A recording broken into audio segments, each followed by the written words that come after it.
you may notice there comes a single point in an awakening journey where the ground beneath your assumptions shifts forever.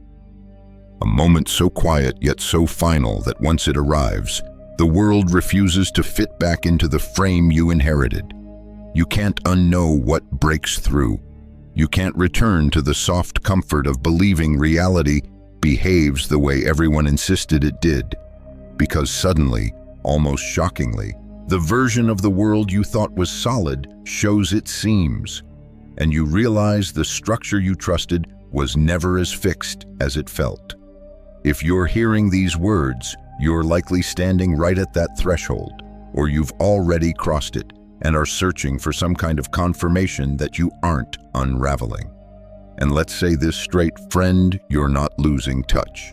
You're finally seeing clearly. It's disorienting only because accuracy is unfamiliar.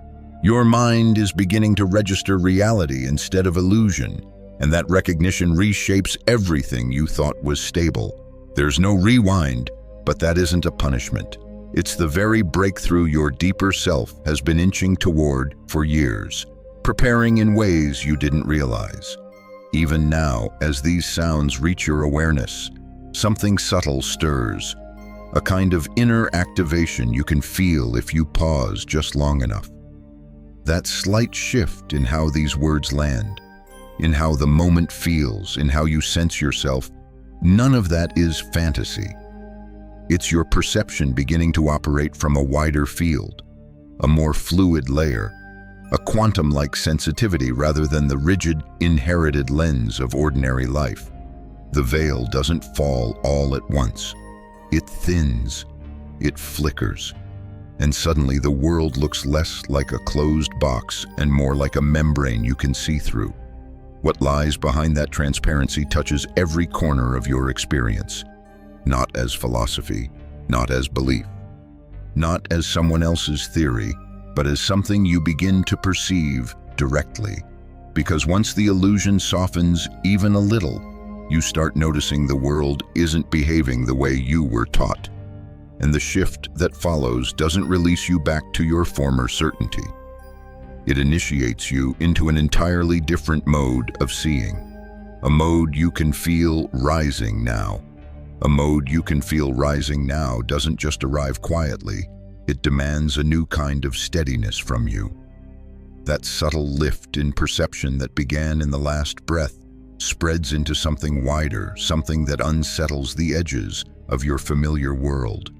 And as it widens, the disorientation begins, not as failure, but as the first honest signal that your old map no longer fits the territory your awareness is stepping into. You may notice this shift doesn't announce itself with fireworks. It arrives in the tiniest ruptures, the way a room feels slightly different when you re-enter it. The way a thought you used to trust suddenly feels too small. The way silence grows louder, as if the space between moments has something to say. At first, you might try brushing it aside, convincing yourself you're overthinking, but the sensation persists.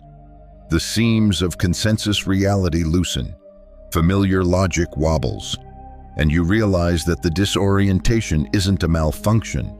It's the cost of seeing more than one layer of reality at once.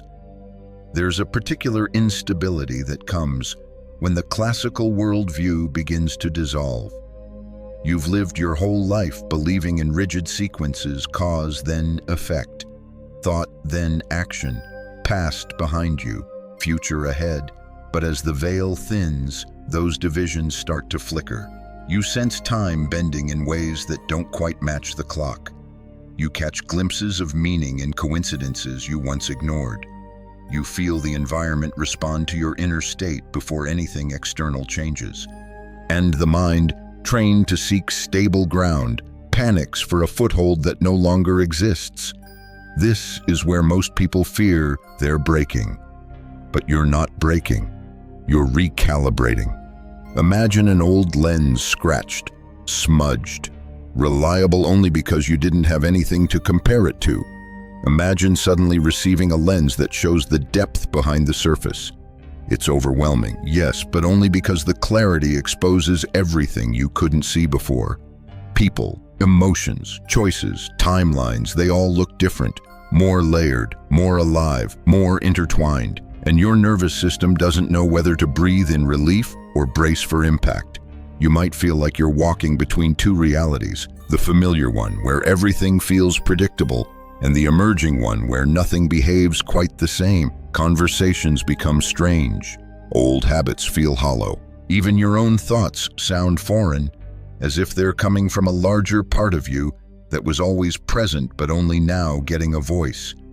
During this early phase, don't be surprised if the world looks sharper yet less solid at the same time. The illusion of permanence softens. Events feel not fully anchored, as though they could shift depending on how you look at them. Some days you'll feel expanded, connected, electrified by insight. Other days you'll feel disoriented, tired, unsure where the ground is. This oscillation isn't a setback. It's the nervous system adjusting to a reality where observation isn't passive but participatory. And alongside the disorientation comes another sensation, one harder to name, a quiet recognition that something about this widening awareness feels more true than anything you've known before. You can't explain it. You can't justify it. But you sense a deeper accuracy, as though your perception is finally aligning with a pattern you somehow always suspected existed. This is where the temptation to retreat appears. To try squeezing yourself back into the older worldview because it was simpler, smaller, easier to navigate. But you've already noticed the door you came through dissolves the moment you try to step backward. What you've seen can't be unseen. What you've felt can't be unfelt. And the more you try to return to the old map, the more it crumbles in your hands. So instead of forcing yourself back into certainty, consider this: the instability you feel is not the absence of truth. It's the presence of more truth than your previous identity was designed to hold. You're not malfunctioning. You're expanding into complexity your old self wasn't trained for. If you breathe into the disorientation instead of resisting it, the chaos reveals something subtle, an emerging coherence, a kind of inner compass that wasn't available before. It doesn't give you step-by-step instructions. It gives you alignment. And alignment, in this new perceptual mode, becomes more valuable than certainty ever was. Your mind may tremble here, but something deeper in you recognizes the path. And that recognition is where the next layer begins to open. The next layer begins to open exactly where the trembling quiets, because the disorientation of the previous section prepares the ground for the most unsettling recognition of all. Your attention is not just noticing reality, your attention is shaping it. That realization doesn't arrive like a belief. It arrives like a pattern you keep stumbling into, a pattern you can't rationalize away, a pattern that whispers again and again. Look closely. You're not merely observing, you're participating. At first, this feels impossible. You were taught that the world unfolds on its own, indifferent to your gaze. You were told that events happen out there, and your job is simply to interpret them. But something in your experience begins contradicting that script. You start noticing how outcomes shift when you stop obsessively tracking them. You witness problems resolve themselves once you release your grip. You catch manifestations appearing the moment you stop feeding them with anxious attention. And when you watch something too closely, when you check, monitor, hover, its movement slows or freezes as though your intensity is holding it in place. That pattern trails you everywhere. It confronts you gently at first, then insistently. You may shrug it off as coincidence or optimism or selective memory, but the pattern doesn't go away. It deepens, it repeats, it becomes undeniable. And eventually, you find yourself asking the question that feels almost forbidden. What if my focus isn't reacting to reality at all? What if my focus is influencing which version of reality I experience? You feel the weight of that question. It doesn't inflate your ego, it humbles it, because this recognition isn't about controlling the world. It's about recognizing the reciprocal dance between your inner state and what collapses into form. You begin noticing that your thoughts don't just describe your experience, they narrow the field from infinite possibility to one chosen line of unfolding. And when you shift your internal state, the world echoes that shift with uncanny precision. Imagine standing in a field of uncollapsed possibilities. Each possibility vibrates like a subtle frequency, waiting for a tuning fork to resonate with it. Your attention becomes that tuning fork. The possibility you resonate with is the one that solidifies into your lived experience. Not because you demanded it, not because you forced it, but because resonance collapses potential into form. This recognition challenges everything your old identity relied on. Because if your attention influences the unfolding, then you are not helpless. You are not merely surviving a pre-written script. You are participating in the script's creation through the very act of observing it. Yet here is the twist that unsettles even deeper. Most of this happens unconsciously. You're not sitting in a cosmic control room, directing events with conscious thought. You're participating through deeper currents, beliefs you forgot you held, emotions you didn't realize were steering you, embodied patterns encoded long before you had language to describe them. So the work isn't to control reality. The work is to understand your own interior landscape, to recognize that your inner frequency is selecting which version of the external world you collapse into being. When you anchor in fear, you meet versions of events shaped by fear. When you anchor in openness, synchronicity aligns with you. When you anchor in desperation, outcomes stall because desperation doesn't resonate with clarity. But when you become steady, when your inner field is coherent, the world begins to move with you rather than against you. This is where empowerment begins, but not the shallow empowerment of manifesting desires like items from a catalog. This is the empowerment of recognizing that life is not happening to you or even for you.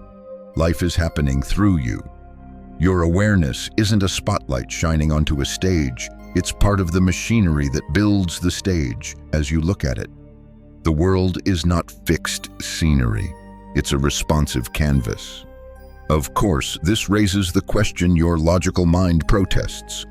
If observation affects reality, why can't I simply observe anything I want into existence? Why isn't it that simple? Because the part of you doing the observing is layered. There is the conscious mind with its hopes and intentions. And then there is the deeper field of you, your emotional tone, your embodied memories, your nervous system's old survival patterns, your unexamined beliefs about what is safe to receive. These layers all participate in observation. Your conscious desire may point in one direction, but if your deeper state resonates elsewhere, that is the possibility that collapses first. So the real work becomes coherence, alignment, the harmonizing of your inner layers so the field receives one steady signal rather than a dozen conflicting ones. This is why the early signs felt chaotic, not because the world was erratic, but because your awareness was catching your own fragmentation. And as the fragmentation becomes visible, the possibility of integration emerges. You stand now at the edge of that integration, the moment where observation stops being passive and starts becoming intentional. Not through force, through resonance. And resonance, once understood, begins bending reality in ways your old worldview could never explain. The way resonance begins bending reality sets the stage for the next realization. One you've already tasted in flashes. Time no longer behaves like the orderly line you were taught to trust. That earlier sense of inner coherence nudges you toward a deeper truth the moment you observe reality differently. Time itself starts rearranging around your perception. And the strange part is this: it doesn't happen loudly. It slips in quietly, the way twilight blurs into night without asking permission. You may have noticed this already. A memory shifts slightly, almost imperceptibly, as if new information leaked backward into its structure. A future event feels familiar long before it arrives. Minutes stretch into what feels like hours when your awareness expands. Then entire afternoons vanish in what feels like a breath when you contract. These distortions aren't errors, they're signals. They point to a truth classical thinking can't contain. Time is not a conveyor belt carrying you forward. It's a fluid dimension your consciousness interacts with. Most people sense this intuitively, yet dismiss it, because the mind clings to linearity for safety. But as your perception widens, linear time starts feeling artificial, like a grid drawn over something that refuses to be contained. The past stops behaving like a fixed archive. The future stops behaving like a distant destination.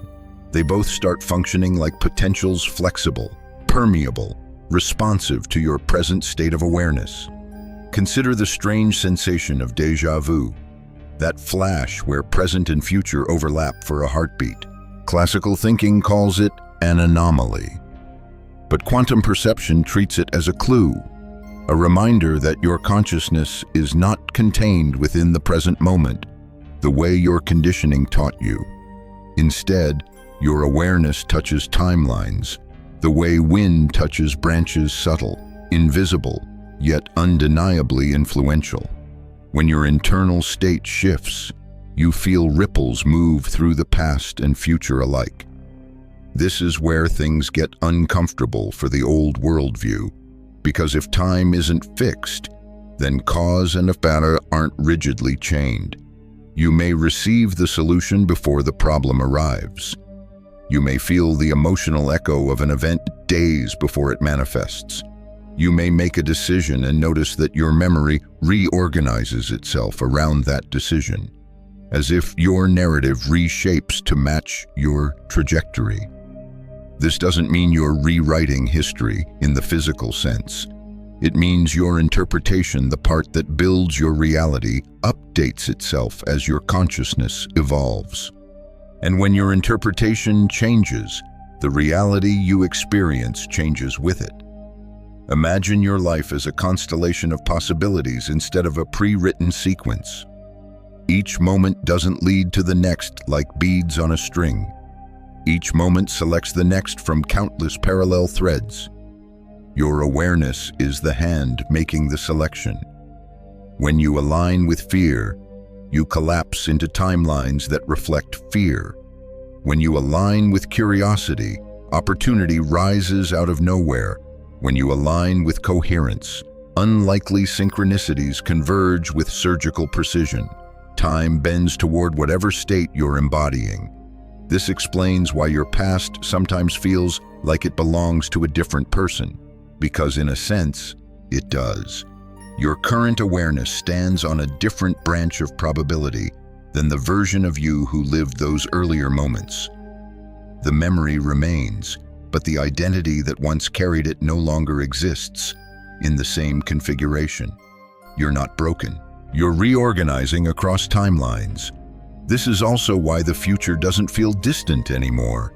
It feels close, as though it's brushing against your present with subtle pressure. Your intuition isn't guessing, it's perceiving. In quantum terms, the future is not later, it's latent. It hovers around you as uncollapsed possibility, sensitive to the slightest shift in your inner frequency. When your state changes, the future rearranges itself instantly, responding before you see the effects play out. The mind often panics here. It wants time to remain orderly because order feels safe. But the deeper part of you, the part surfacing now, knows that fluidity is not chaos. Fluidity is freedom. When you stop treating time as a prison, you begin using it as a tool. You begin navigating with intuition rather than forcing decisions with logic. You start feeling for trajectories rather than predicting outcomes. Instead of racing toward a future, you allow the right future to meet you. And this is where the real shift begins. Because once you sense time bending around your awareness, you no longer chase possibilities. You tune yourself to them. You stabilize your inner state, and time responds. You stand still internally, and entire timelines reconfigure. In that stillness, the boundaries between past, present, and future start to feel less like walls and more like currents in a single ocean. And the deeper you stand in that ocean, the more you realize you're not drifting at all, you're steering. The way you begin steering through that ocean of shifting time leads directly into the next revelation, the one that arrives not through theory but through lived. Intimate experience connection isn't a bridge between separate beings. Connection is the natural state underneath the illusion of separation. And once time softens, this truth approaches you from every angle, whispering through synchronicities, emotional echoes, and uncanny moments of knowing that defy classical explanation. What you felt in the last section, the fluidity of timelines, creates the perfect opening for this one, because when time bends, distance bends with it. And when distance bends, the boundaries between you and the people who matter most begin to flicker like a hologram trying to stabilize. You've likely been feeling this already. A sudden thought of someone followed instantly by their message. A pang in your chest right before a friend admits they were struggling miles away. A conversation where both of you speak the same sentence at the same time, as if you tapped into a shared current instead of two separate minds. To classical thinking, these are coincidences.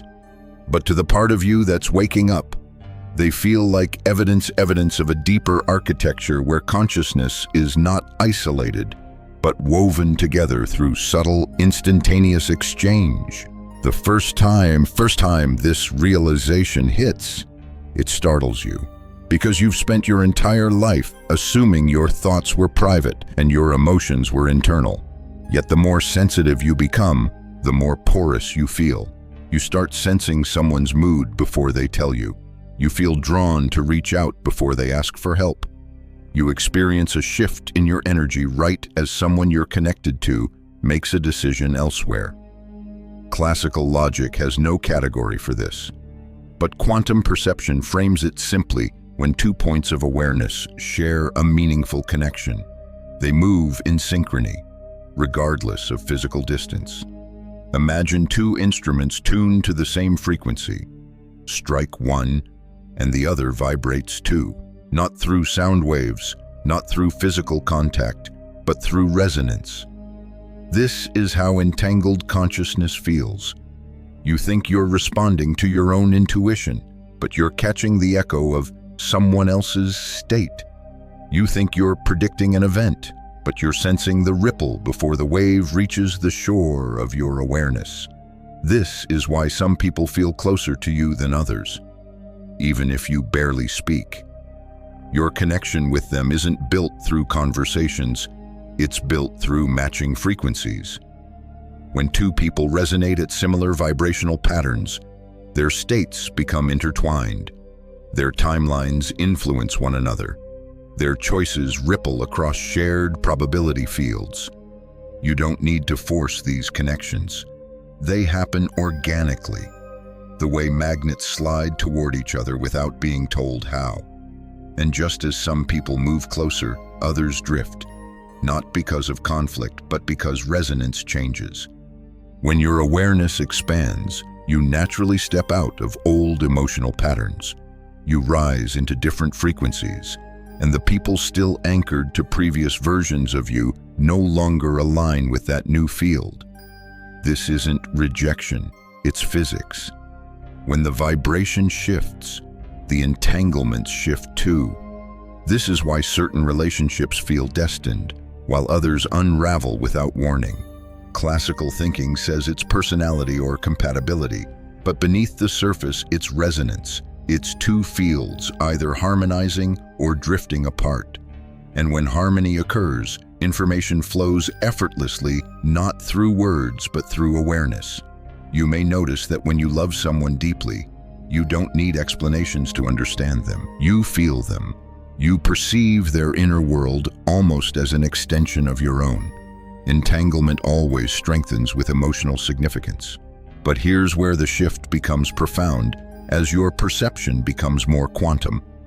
You start feeling entanglement not only with people but with situations, environments, even outcomes. A decision you're considering sends ripples into your body. A future possibility pulls at your awareness like a subtle gravitational field. You may feel strangely connected to a place you've never visited or drawn to an idea you haven't explored yet. These sensations aren't random. They're entanglement at work. Your consciousness interacting with potentials before they materialize. This is why intuition sharpens during awakening. You're no longer thinking your way through life.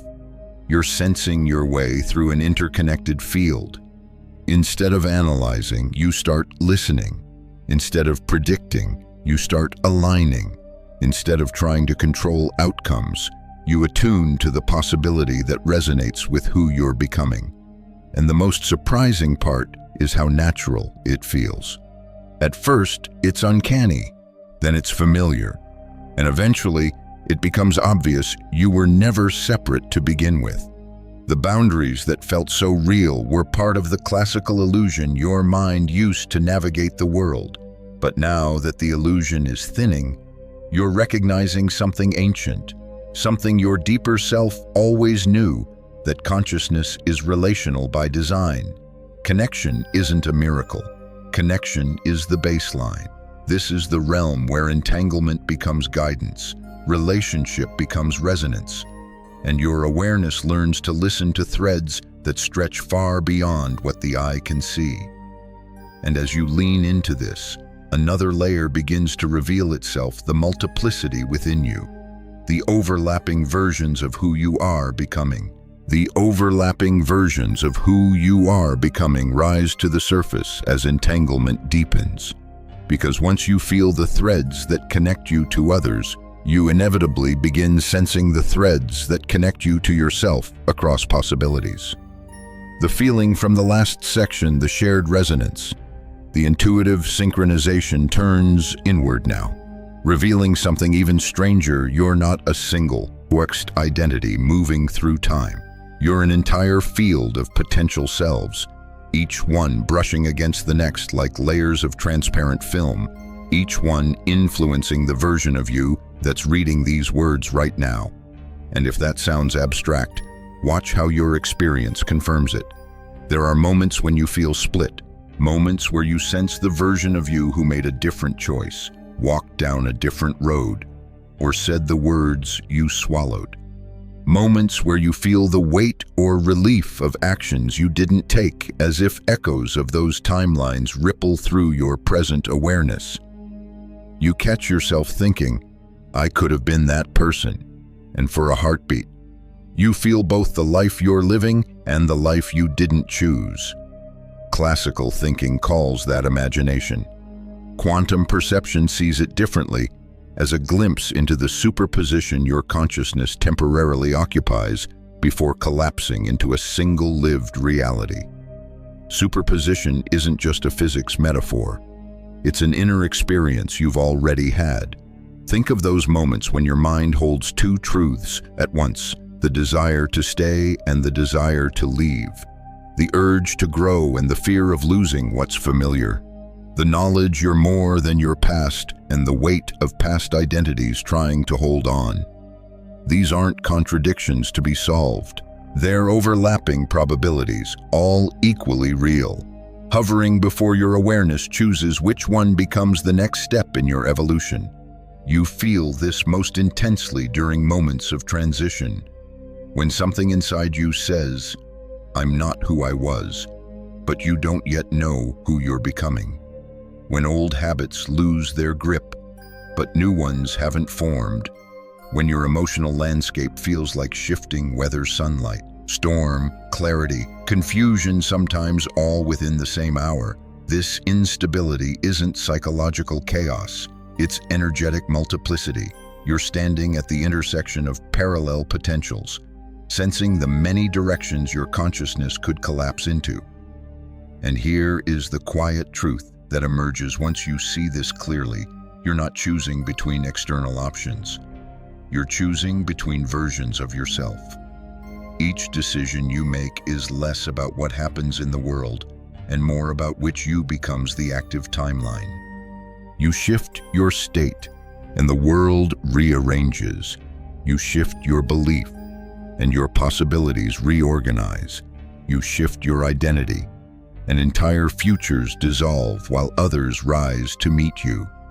This is why your inner work matters more than any external strategy. Every time you resolve an old wound, a version of you that carried that wound dissolves. Every time you choose integrity over fear, the timeline built on fear loses its pull. Every time you listen to intuition instead of habit, you collapse into a higher frequency version of yourself. Your evolution isn't linear, it's quantum. You don't move through time, you move through yourself.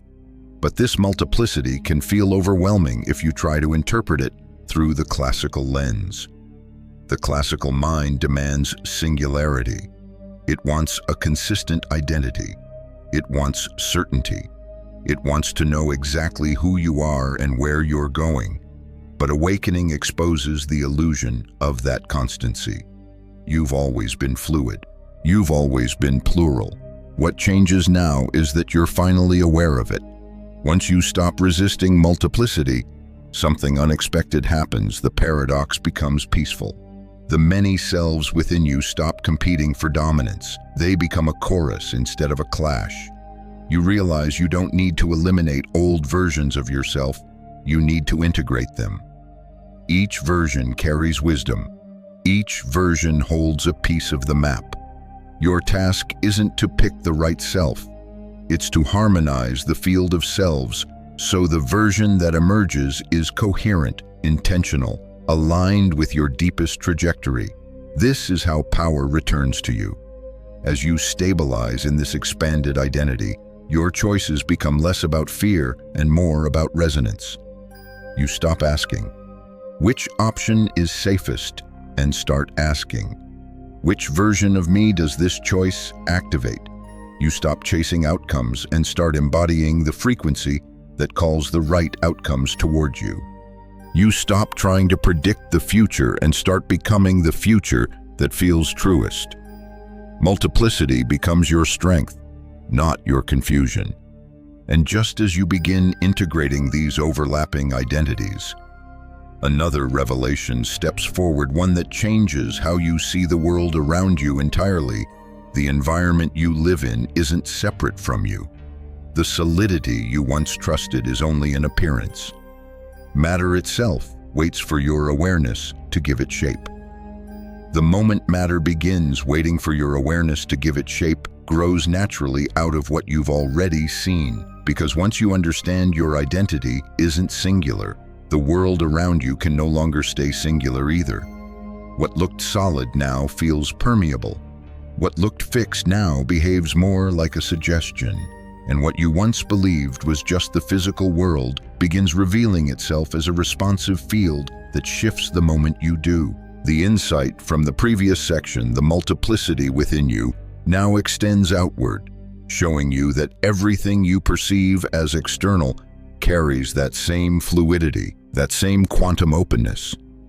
You may have noticed this already. A room feels different when your mood shifts. Technology glitches in ways that mirror your emotional intensity. Objects appear misplaced, only to reappear in places that defy your memory. Even the environment around you seems to breathe, expand, or contract based on your internal state. Classical thinking calls these coincidences or errors of perception, but the deeper layer you're touching knows better. Consciousness participates in the world's organization. Observation shapes the pattern, and matter responds not as something inert, but as something alive with possibility. It begins subtly, A plant leans toward you more on days when you feel open. A device stops malfunctioning the moment you release frustration. An object you were searching for shows up precisely when you stop searching.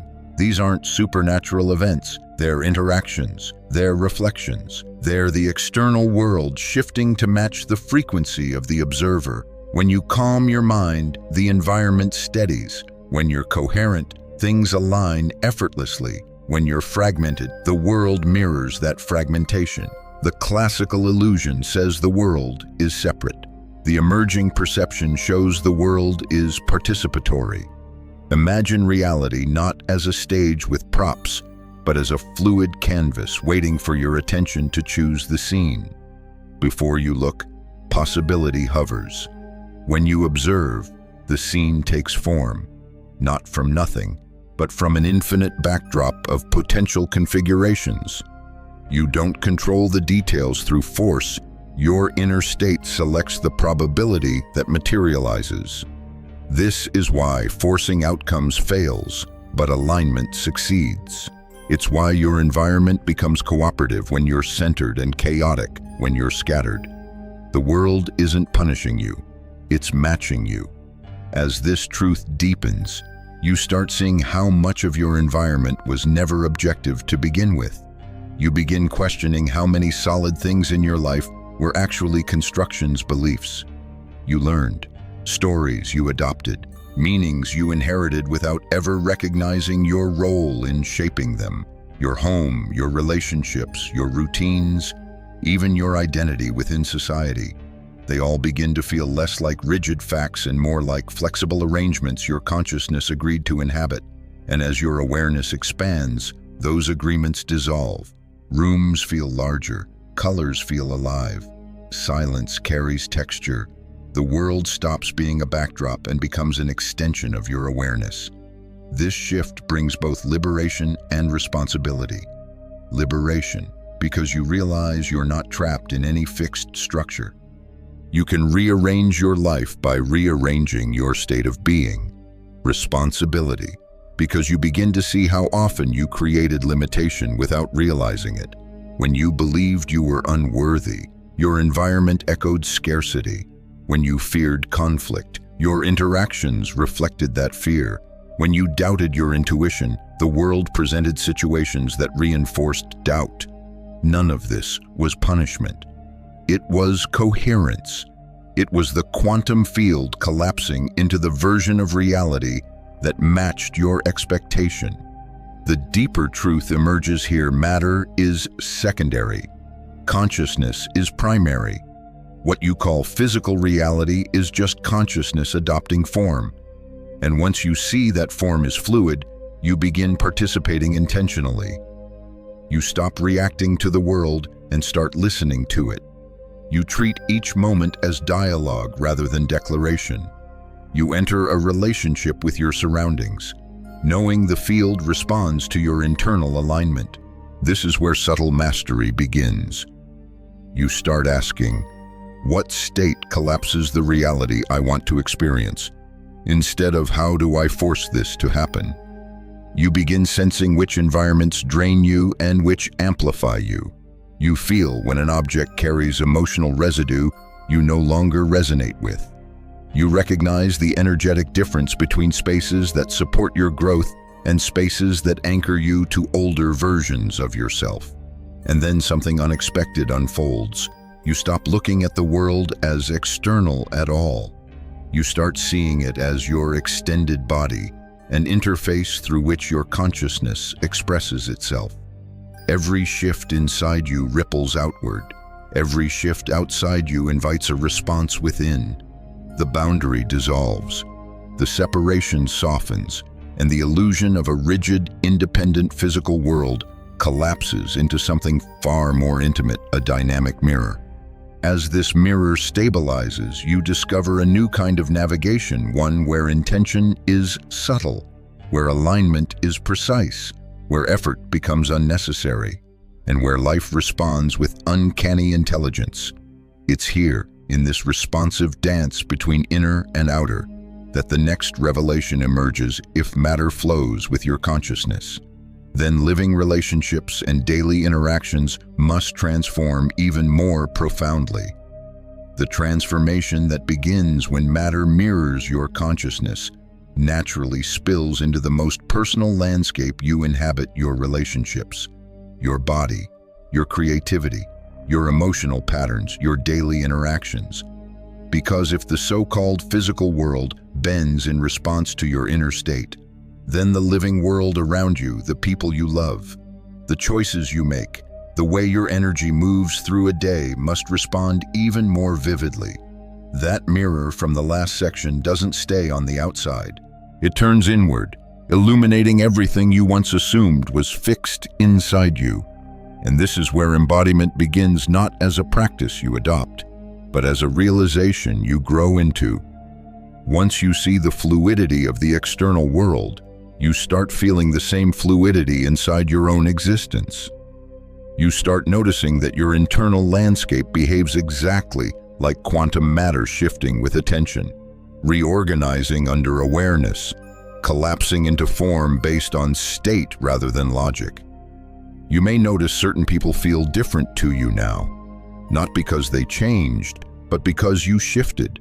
Someone you once struggled with suddenly feels neutral. Someone who drained you no longer holds the same pull. Someone who inspired you continues to expand in resonance as you rise. Relationships stop feeling like fixed narratives and start feeling like energetic exchanges. Every interaction becomes a reflection of where your state is centered in that moment. The old version of you may have tried to negotiate relationships through thought-analyzing behavior, predicting outcomes, rehearsing conversations. But in quantum perception, you feel the truth before you understand it. The body becomes a tuning instrument. When someone aligns with your new frequency, your chest opens, your intuition brightens, your nervous system relaxes. When someone resonates with an older version of you, the body stiffens, the breath shortens, the awareness recoils. These signals are not emotional reactions, they're energetic information. This shift can feel unsettling at first. You might wonder why certain relationships fade or why others intensify with sudden clarity. But nothing is random. When your consciousness reorganizes, your social field reorganizes too. Those who no longer match your trajectory drift naturally. Those who carry the next piece of your evolution draw closer. You don't force closeness or distance. Resonance handles it for you sometimes too. Your physical body responds even more immediately. You may notice your health behaving in new ways. Small aches dissolving when your emotional field clears. Fatigue appearing when you resist inner truth. Clarity returning when you align with what feels authentic. The body stops being a problem to fix and becomes a messenger. Symptoms become communication rather than malfunction. The old mindset tries to battle the body into submission. Quantum perception listens to it. You realize your body isn't a machine breaking down. It's a field of probabilities collapsing into form based on the state you inhabit. And when you change your state, your body changes with you. Creativity transforms next. What once felt like effort now feels like flow. Ideas emerge without strain. Insights appear in the gaps between thoughts. You stop trying to think your way into inspiration and instead allow awareness to widen until the next possibility naturally falls into place. You're no longer creating from egoic pressure. You're creating from resonance, from alignment, from the quiet space where potential becomes form. This is why writers, artists, inventors, and thinkers often describe creativity as something they channel rather than produce. They're touching the same field you're beginning to feel, the same field that reveals ideas as potentials, waiting for the right observer to collapse them into expression. In this mode, creation becomes effortless because you're no longer the source, you're the aperture. But the most profound shift in embodiment appears in how you navigate daily life. The classical mind was trained to act from fear, to respond to expectation, to move based on external pressure. But now you feel a different compass emerging.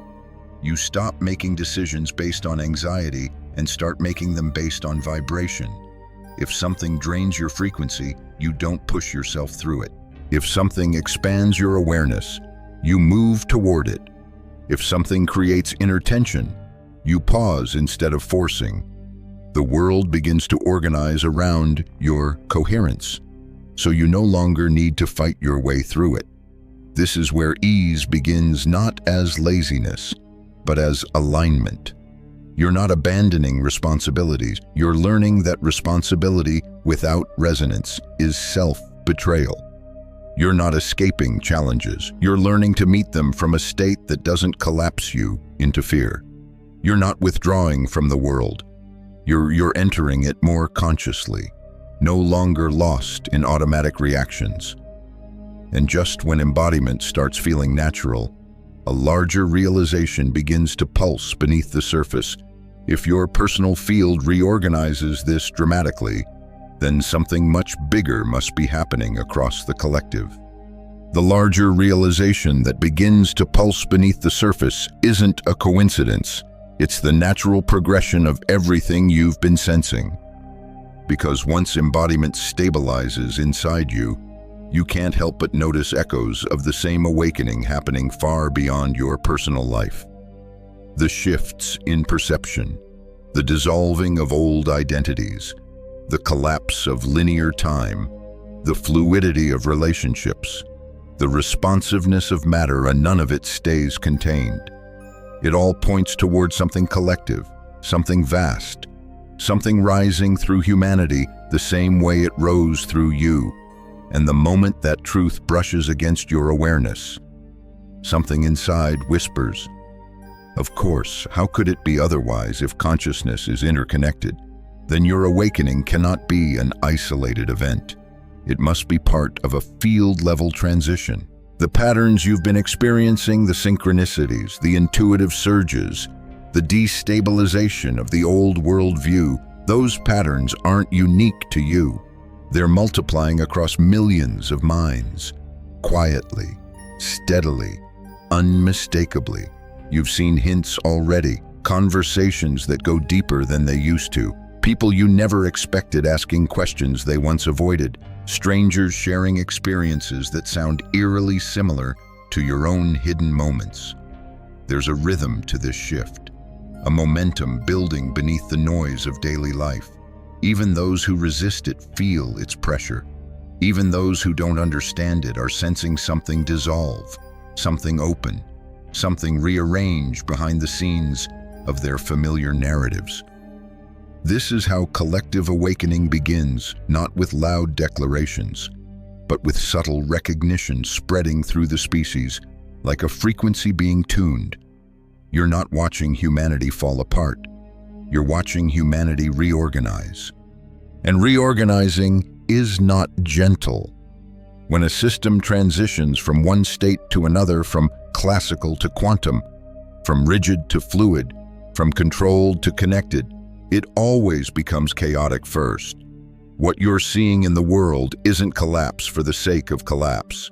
It's a phase transition, old structures losing coherence, old identities losing stability, old beliefs losing authority. At the surface, this looks like fragmentation, but beneath the surface, a new order is assembling itself. Think of water heating. At first, nothing seems to change. Then bubbles form unpredictably. Then patterns shift. Then steam emerges a new phase entirely. Humanity is in its bubbling stage. Heat has been applied. Old forms can't hold. New forms haven't fully emerged. And the discomfort you feel in your personal life mirrors the discomfort surfacing across the globe. Because what happens in the field happens through the individuals participating in it. This is why people feel more sensitive lately, why emotions seem amplified, why synchronicities happen faster, why identities crumble under the pressure of authentic expression, why linear logic feels insufficient to explain the turbulence. You're not imagining this. The collective field is thinning, the classical illusion losing its hold, and millions of people who never questioned reality are suddenly feeling the edges of a deeper truth. But here's the part that matters most. As more people awaken, the process accelerates. Every mind that sees through the illusion makes it easier for others to see through it. Every person who stabilizes in alignment contributes coherence to the field. Every shift in awareness ripples outward, strengthening the resonance for those still standing on the edge of their own breakthrough. This is morphic resonance in action, not just theory, but lived experience. Not just spiritual metaphor, but the observable pattern of consciousness reorganizing itself. You may not know these individuals personally, but you feel them. Your awakening aligns with theirs. Your clarity amplifies theirs. Your coherence supports them the same way their coherence supported you. This is why you've been changing so quickly. You're not rising alone, you're rising with a wave. And that wave is doing more than elevating individuals. It's rewiring the fabric of human reality. Systems built on separation struggle to survive in a world awakening to interconnection. Systems built on fear lose power in a species remembering its creative nature. Systems dependent on unquestioned structures falter in the presence of direct perception. Humanity is not breaking down. Humanity is shedding an outdated operating system. You are not separate from that process. You are participating in it simply by stabilizing in your own truth. When you hold coherence, you broadcast it. When you hold clarity, you amplify it. When you hold presence, you become a tuning fork others unconsciously sync with. You don't need to teach, you don't need to preach, you just need to be aligned, because alignment is contagious. And just as you sense this collective shift rising, another realization emerges, one even more profound, one that threads through everything you've experienced so far. If humanity is awakening to its quantum nature, then the final veil you must lift is the one between you and the field itself. The veil between you and the field itself begins to thin the moment you sense the collective shift rising, because everything you've experienced so far, time bending, relationships reorganizing, matter responding, identity expanding, inevitably leads to one final threshold. It's the threshold every mystic hinted at, every physicist circled around, every intuitive soul felt but couldn't quite describe. And as you stand at its edge now, something in you recognizes it not as new information, but as a memory returning. Up until this point, you've been exploring quantum perception as though you were the one awakening to it, as though there were an observer inside you, gaining access to a reality outside you. But now the insight sharpens, and the separation between observer and observed starts dissolving like fog in morning light. You realize the last veil isn't about seeing quantum reality more clearly. It's about recognizing that the one who is seeing was never separate from what was seen. Everything you thought of as your perception was the field perceiving itself through a temporary aperture. This realization doesn't burst in with drama. It arrives softly, the way dawn brightens a room before you even notice the sun has risen. You start feeling that the awareness reading these words isn't confined to your brain. It's not bounded by your body. It's not limited to your personal storyline. The awareness you've identified as me begins feeling spacious, borderless, strangely familiar, and impossibly vast. You may notice moments where your sense of self drifts just slightly from your physical form, not in dissociation, but in expansion. You feel yourself in the air between objects. You feel yourself in the room itself. You feel yourself in the quiet space behind your thoughts.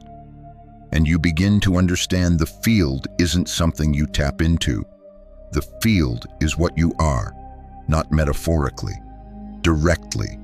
This is the most destabilizing insight of all, because it undoes the central assumption underlying your entire life, the belief that you were a separate being experiencing an external world. As this dissolves, something extraordinary dawns. You weren't awakening inside the universe.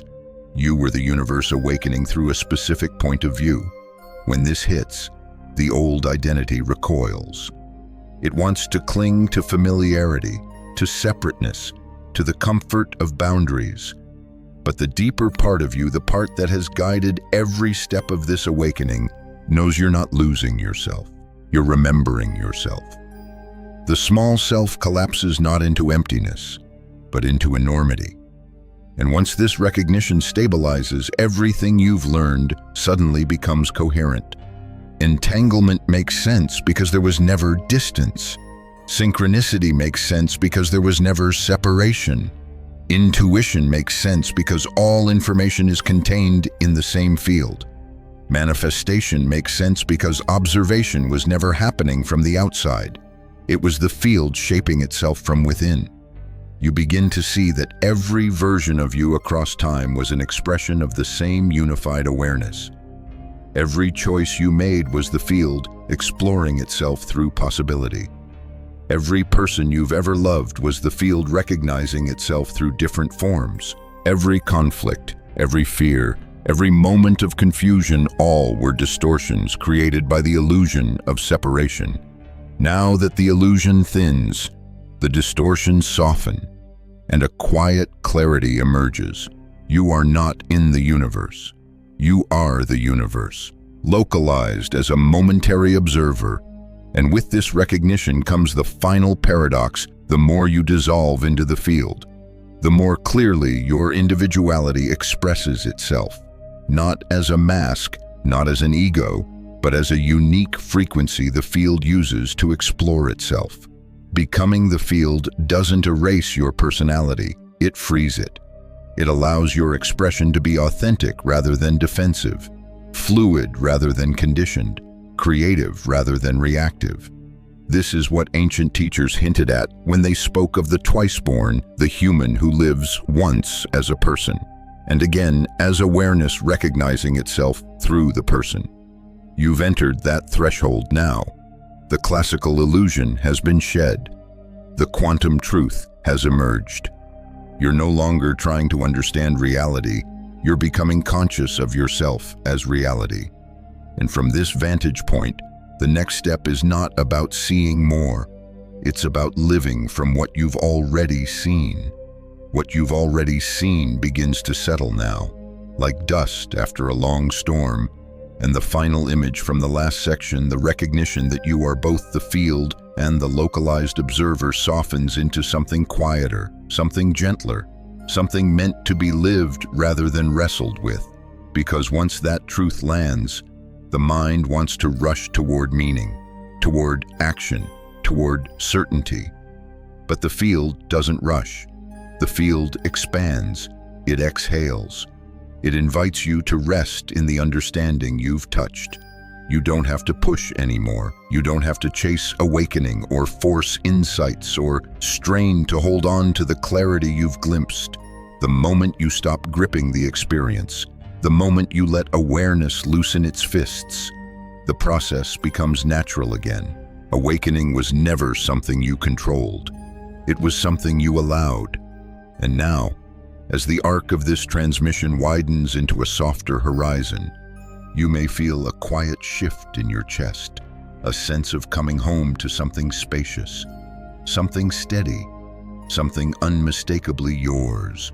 Not the small self you defended for years, but the deeper presence that moved through every phase of your life, waiting for the moment you would finally notice it.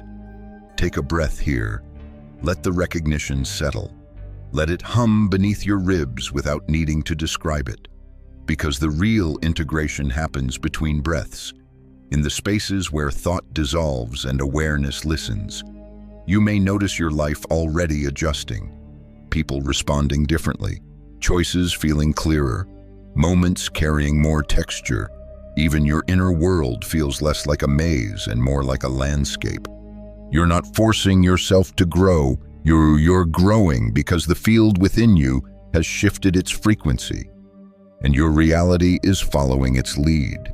And the path forward doesn't require grand declarations or dramatic changes. It requires presence, curiosity, willingness, a soft attentiveness to your own state. When you live from alignment rather than urgency, reality rearranges itself with less resistance. When you act from coherence rather than fear, the next step rises calmly to meet you. This is where the journey becomes a practice, not a rigid discipline, but an ongoing dialogue between your inner field and the world that reflects it. Some days will feel expansive, some days will feel dense. Both are part of becoming. Both are part of stabilizing what you've seen. So take your time. Let the shift weave into your routines, your relationships, your decisions, your quiet moments. You don't need to prove anything. You don't need to hold on to insights like fragile glass. What is true will remain. What is unnecessary will fall away. And as you continue walking forward with softness, with awareness, with trust, you'll discover that the field keeps unfolding, revealing itself through you in ways your old worldview could never have imagined.